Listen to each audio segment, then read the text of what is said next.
Et dans la foulée, notre deuxième rendez-vous avec pour sujet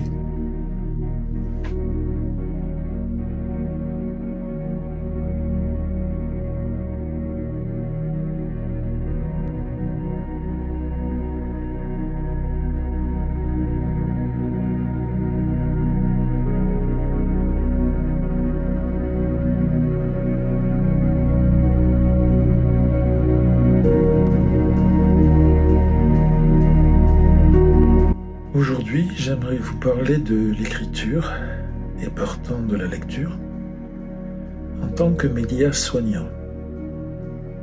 Écrivain, lecteur et soignant moi-même, je suis plutôt bien placé pour être un observateur privilégié des bienfaits de l'écrit. En latin, liber signifie à la fois livre et homme libre. Et je n'aurai pas besoin de grandes démonstrations pour vous faire admettre que la liberté est une condition indispensable au bien-être des individus.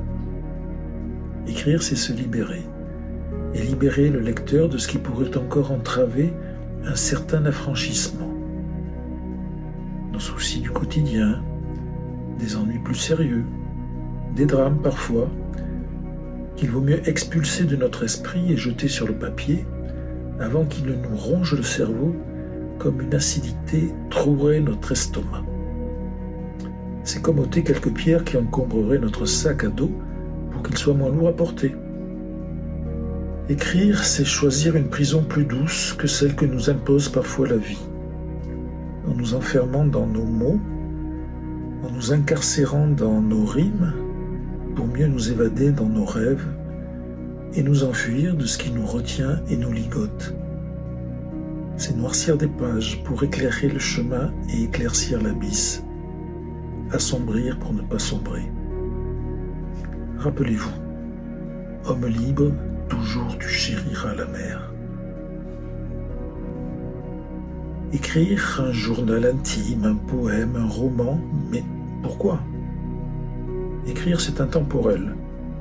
Ça sert à témoigner et à se libérer du passé, voire à le réparer. Ça sert aussi à divertir et se divertir, à se recréer et à se récréer, au sens de récréation, à se distraire et à se soustraire du présent pour le rendre supportable. Ça sert enfin à rêver et à s'inventer un futur, voire à le mériter. Écrire, mais pour qui? Vous l'aurez compris, d'abord égoïstement pour soi-même, ou pour cet autre qui est en nous, mais aussi quand même pour ses lecteurs hypothétiques, celui qu'on ne connaît pas, celle qu'on aurait pu aimer, ceux qui ne nous liront jamais. Au risque de me répéter et de vous lasser, écrire c'est pour extérioriser et évacuer ses émotions. Écrire ses pensées, c'est pour s'en affranchir. Écrire ses impossibles désirs, c'est pour les vivre quand même. Écrire ses avant-dernières volontés, c'est pour ne pas mourir tout de suite.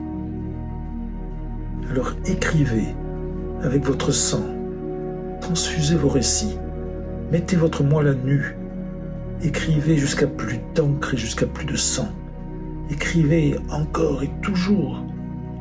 Et lorsque, aveuglé de sueur, vous finirez asphyxié des phrases que vous ne pourrez plus écrire, résignez-vous à mourir, sans un mot.